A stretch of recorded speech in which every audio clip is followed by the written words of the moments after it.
Hay una pregunta muy común que la cultura general a veces se hace, y a ello, luego de las vanas respuestas como el talento, vienen unas un tanto más lógicas pero poco difundidas, y después unas más específicas pero que ni los propios músicos suelen experimentar a fondo. ¿Cómo componía Beethoven si era sordo? La verdad es que esa pregunta no suena nada interesante si no escuchas antes algo así.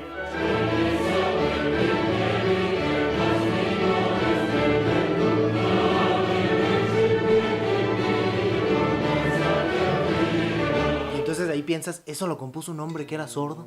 Un tipo con una infancia y vida llena de tragedias, al que además le tocó la ironía más cruel del arte, lo cual hasta lo arrastró a considerar el suicidio. Tal como dijo en una carta jamás enviada conocida como el Testamento de Heiligenstadt, en la que lamenta su creciente sordera y dice que muy poco le faltó para quitarse la vida, pero solo el arte lo detuvo. Solo el arte. Con menos de 30 años, este hombre empezó a notar que estaba perdiendo el oído.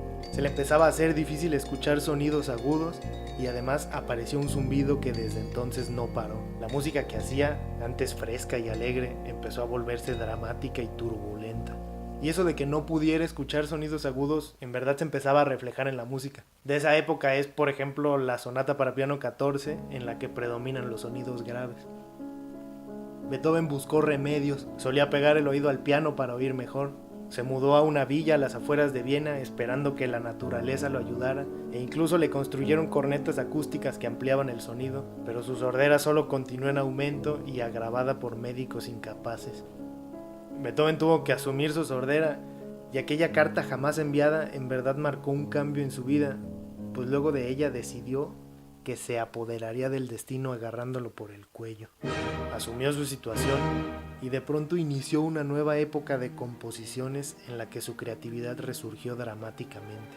Compuso un montón de obras maestras que incluían sonatas, cuartetos y por supuesto obras colosales como la tercera, quinta y sexta sinfonía. Desde luego la sordera continuó creciendo, pero eso ya no lo detuvo.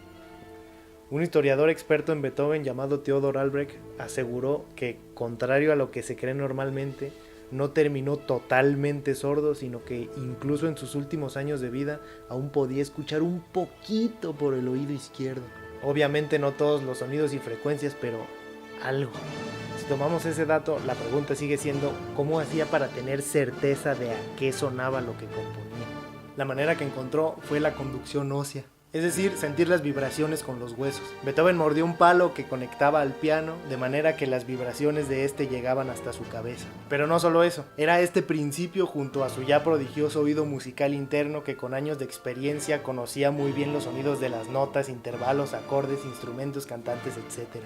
Lo que llamamos memoria musical, Beethoven entrenó para convertir vibraciones en sonido imaginario. Casi lo mismo que hace un cantante cuando lee una partitura. La memoria entrenada transforma la información visual de las notas en la partitura a sonido imaginario que luego reproducirá con las cuerdas vocales. Por ejemplo, todo músico sabe que esto se puede descifrar. En este texto están encriptadas no solo las notas que hacen una melodía, sino su respectivo ritmo, que no es más que fracciones de un imaginario pulso constante.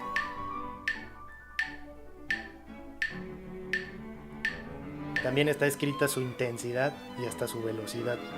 Cualquier estudiante de solfeo sabría que esto suena así. Ahora imaginemos eso mismo, pero tocado en el piano. Aunque no se oiga, los que estén familiarizados podrían imaginar que está sonando. Y a esto sumemos sentir las vibraciones. Que he de aclarar que por más insignificantes que parezcan, en realidad ayudan muchísimo, porque su sensación es idéntica a lo que se oye. Los intervalos disonantes suenan inestables e inquietantes, así también son sus vibraciones. Los consonantes son estables y agradables. Las consonancias perfectas en verdad se sienten estáticas y las imperfectas son cálidas y placenteras. Todo esto también significa que Beethoven no solo podía componer y escribir, sino tocar el piano para sí mismo. Ya no tocaba en público porque obviamente para ensamblar hay que escuchar a los demás, pero podía tocar y saber cómo sonaba eso. Porque leer una partitura se resuelve tan solo visual y mecánicamente, y eso sumado a las vibraciones significa que podía entender sin problemas la música. Desde luego esa forma interna de escuchar también devolvió las notas agudas a sus obras. En este punto vale la pena mencionar que de hecho para un compositor virtuoso a veces ni siquiera es necesario escuchar la música. Tiene el oído tan entrenado que puede imaginarse toda la música y luego agarrar una hoja y escribirla como si fuera una simple carta, como hacía Mozart. Aunque todo lo anteriormente mencionado sobre Beethoven respecto a las vibraciones y a las notas agudas indica que él se apoyaba mucho en el piano para componer. Y la verdad es que las vibraciones son un mundo entero que todos ignoramos y que solo llegamos a notar cuando el sonido no es audible. Sin embargo, estas guardan una correlación idéntica a la del sonido, e incluso siendo sordo se puede sentir la música con ellas. Así de importantes son. Si por algo la música muy fuerte es emocionante, no es solo porque se oiga más, sino porque el cuerpo, al estar cimentado en un material duro como los huesos, vibra junto con ella. La música literalmente se siente. Beethoven ahora era un experto en ese mundo del que podía traerse la música y escribirla para nosotros gracias a sus conocimientos teóricos previos. Y lo sorprendente no es nada más imaginar una melodía y luego pasarla a la partitura. Eso lo puede hacer mucha gente. Lo sorprendente es que eso lo hacía con toda una orquesta de más de 50 instrumentos sonando al mismo tiempo. ¿Cómo podía saber a qué sonaba todo eso junto? Y ahí es donde entra el tema de la orquestación. En realidad, aunque sean tantos instrumentos, el principio es el mismo que el de tocar algo sencillo en el pianito. Los más de 50 instrumentos a su vez se dividen en familias como las cuerdas, los vientos madera, los metales, y dentro de cada una a su vez se organizan de agudos a graves. De hecho, es correcto darles el mismo nombre que a los cantantes. Soprano, la que canta más agudo, alto, medio agudo, tenor medio y bajo muy grave. Igual así en los instrumentos. Soprano flauta, alto oboe, tenor clarinete, bajo fagot, soprano violín 1, alto violín 2, tenor viola, bajo violonchelo, bajo aún más bajo, contrabajo, etc. Este principio en el que los instrumentos se acomodan por su rango de notas, en términos básicos, es para que en conjunto creen los llamados acordes. Igual que en el piano, soprano, alto, tenor, bajo. Y ya todo lo demás son acompañamientos y duplicaciones de lo mismo. Ahora entendemos cómo sabía Beethoven a qué sonaba toda la orquesta junta, pues esto es lo mismo que esto, pero expandido. En donde realmente está lo complejo no es tanto ahí, sino en la verdadera reducción de todo ello, hecha a unas cuantas voces que hacen cosas diferentes y suenan bien en conjunto. Ese es el núcleo de la composición. Y ahí es donde entran el contrapunto y la armonía. ¿Qué y qué notas suenan bien juntas y cómo se deben de ir moviendo? Yo por supuesto que no puedo hacer lo que hacía Beethoven, pero con lo que conozco de eso sé que esto va a sonar bien. Y esto también. Y que esto puede sonar mal, pero si después hago esto va a sonar bien. Reglas de consonancias y disonancias con las que ya hay mucha certeza de qué funciona y qué no. Quizás si la música no hubiese estado teorizada en aquel entonces, o si no hubiera existido la notación musical, o si Beethoven no hubiese alcanzado a desarrollar un oído interno antes de la sordera, no habría podido haber hecho nada al respecto. O tal vez se hubiera inventado otra manera. Pero tampoco nos limitemos a decir que las reglas le garantizaban a Beethoven que algo sonara bien porque le encantaba explorar nuevas posibilidades. Él realmente podía escuchar en su cabeza y así componer cosas que rompían formatos. Y son precisamente esas cosas las que marcaron un nuevo periodo musical e hicieron de su legado una influencia decisiva en la evolución de la música.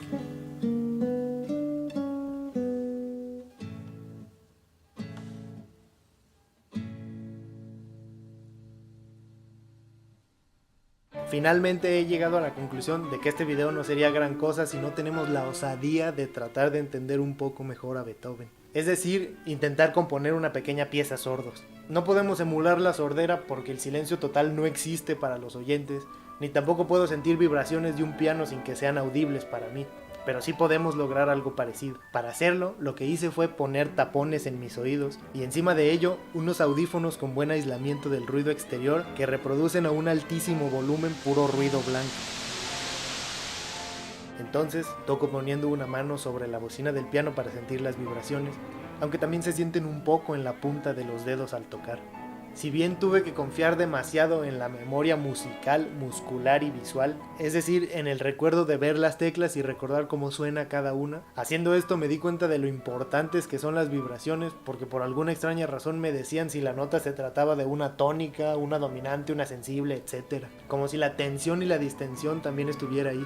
Había veces que nomás no lograba entender cómo sonaría un acorde, pero si lo volvía a tocar poniendo la mano en la bocina, era como si mágicamente lo escuchara. También comprendí la necesidad de Beethoven de usar notas tan graves, muy características de su época, pues son las vibraciones más notorias.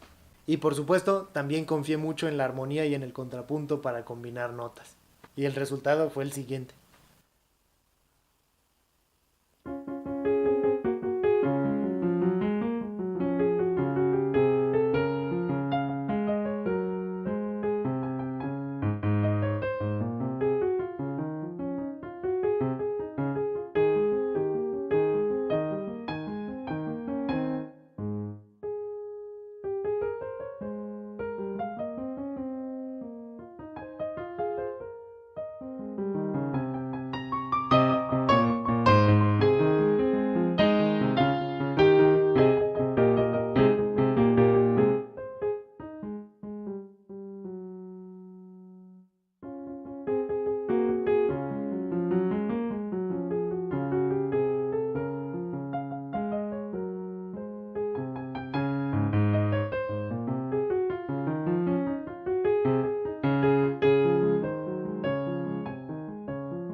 Después de todo esto nos damos cuenta cómo el Beethoven que asumió su sordera fue el más revolucionario de todos, usando las dificultades como peldaños para una vida mejor. Sin duda alguna, adaptarse a concebir la música con estímulos distintos a los normales lo llevaron a descubrir en ella cosas que ningún otro músico ha podido. Como si el relacionar cada una de sus notas con algo nuevo le reveló secretos que nadie ve. Demostró que hasta un sordo puede componer música, porque cuando las ganas y la inteligencia están, encuentras una manera.